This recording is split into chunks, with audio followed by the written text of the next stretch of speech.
Apa ini? Banyak bicara TIJ. Kalau memang ilmiah kajian ustadzmu itu, coba datang ke RA Jakarta. Banyak sekali komen kau, Bang. Kalau memang apa yang dikatakan oleh Kiai Imad salah, penjarakan dia atau tabayun ke dia. Nah, biasanya tabayun kalian. Dak budak. Biasanya kalau ada pernyataan yang salah terkait para hebob ini, ya, kalian datangi, kalian persekusi, kalian bawa kitab, kalian suruh buat minta maaf, misalnya. Kenapa ini kagak ada? Kenapa suruh datang ke Robito? Emang siapa itu Robito? Apa hebatnya Robito? Hah? Pintu menuju surga itu? Hah?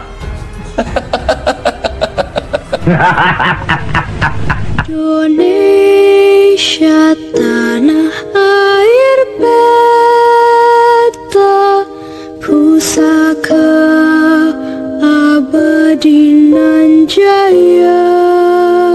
Ada namanya mengkaji tubuh, kajian tubuh atau belajar dari tubuh kita.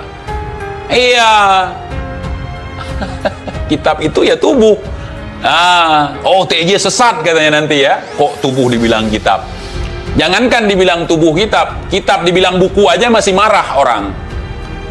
Nah, saya ambil buku satu, ini kitab, marah ngamuk.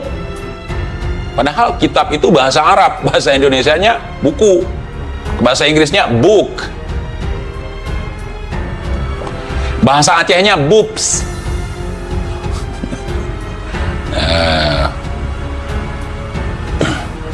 Saya sangat suka dengan cara kanter Kiai Imad ya.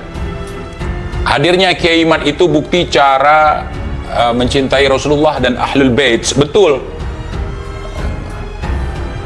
Betul.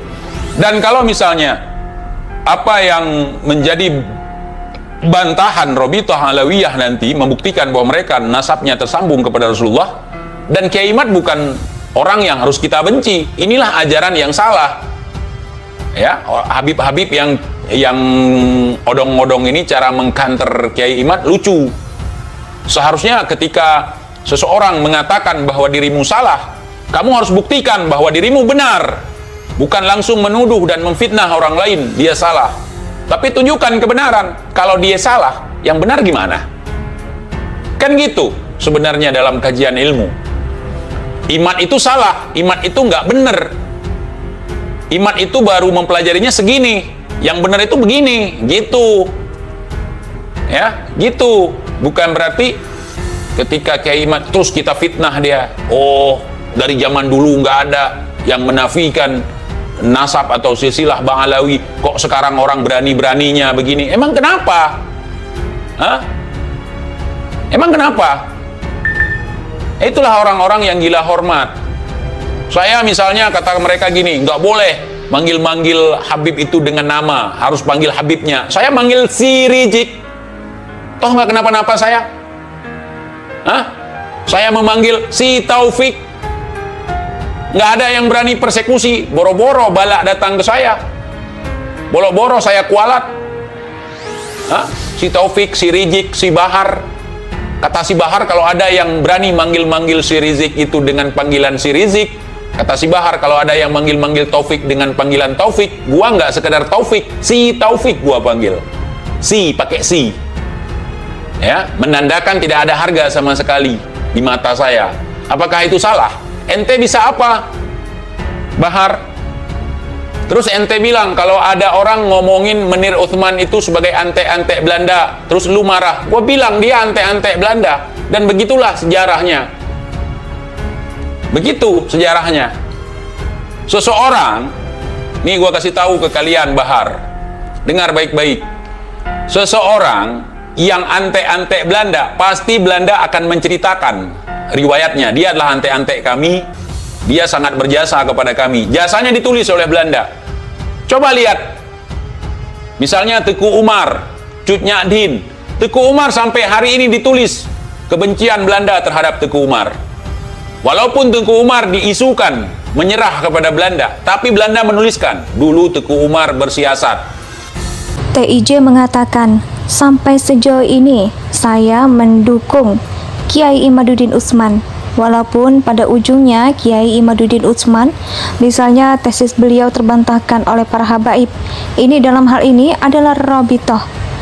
Ya, saya tidak akan menghilangkan rasa hormat dan juga respek terhadap keimanan. Kenapa? Karena beliau membuat tesis secara ilmiah yang beliau pura-pura menyerah. Beliau menyerah bekerja sama dengan Belanda selama 3 tahun. Jutaan gulden dibawa lari sama Teguh Umar.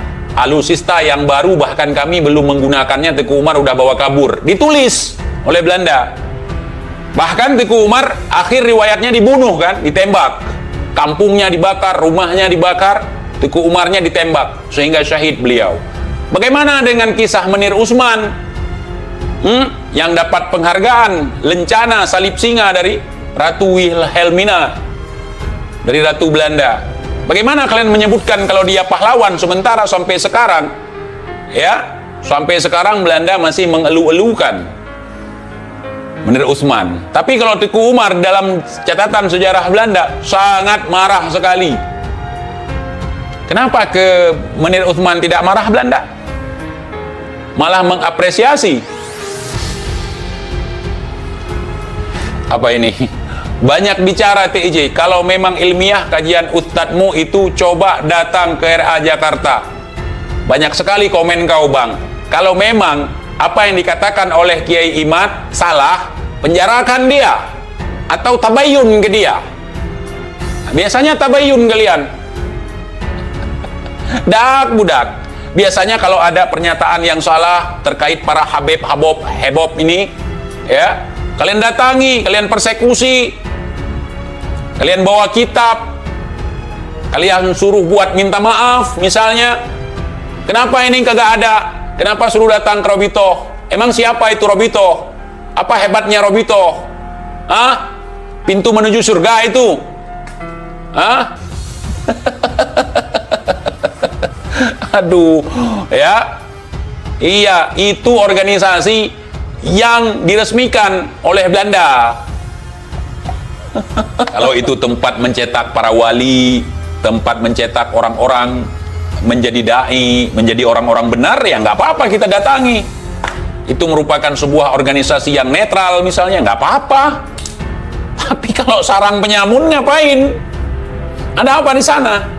Kalau Kiai Imad datang ke sana, rame-rame diserbu. Yang satu belum selesai nanya ini, udah nanya yang itu. Belum selesai itu, nanya yang ini. Akhirnya Kiai Imad dipersekusi. Paham nggak kalian? Makanya Kiai Imad nggak usah datang ke sana, ambil jalan tengah aja. Kan seperti si Kumar kemarin mau diskusi dengan Kiai Imad. Kenapa harus tempat netral? Kenapa nggak datang langsung aja ke Kiai Imad? Mereka takut. Takut karena mengira begini, markas Kiai Imad seram seperti markas mereka. Ya? Aduh.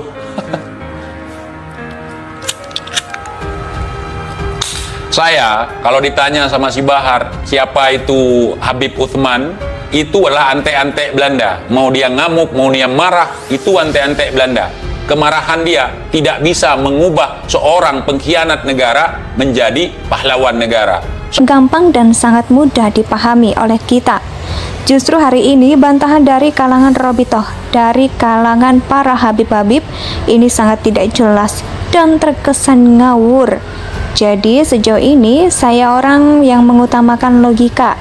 Jadi saya masih percaya dengan apa yang dilakukan oleh Kiai Imaduddin Utsman, tentu berdasarkan pengetahuan yang sedikit, yang secuil saya pahami tentang pembahasan menyangkut dengan nasab para habaib ini, dan ini merupakan jawaban dari pertanyaan saya, ujar TIJ. Andainya si Mufti Batavia itu sebagai pahlawan, maka dia hari ini akan dicatat dalam sejarah negara kita bahwa dia adalah pahlawan. Yang dicatat sebagai pahlawan adalah oleh cucu-cucunya, bukan oleh negara. Ya, iya, itu pahlawan, tapi bagi Belanda, bukan pahlawan bagi Indonesia. Seorang pengkhianat negara tidak akan masuk di dalam nasionalisasi. Paham nggak? Paham. Indonesia sejak dulu kala tetap di terpuja bangsa.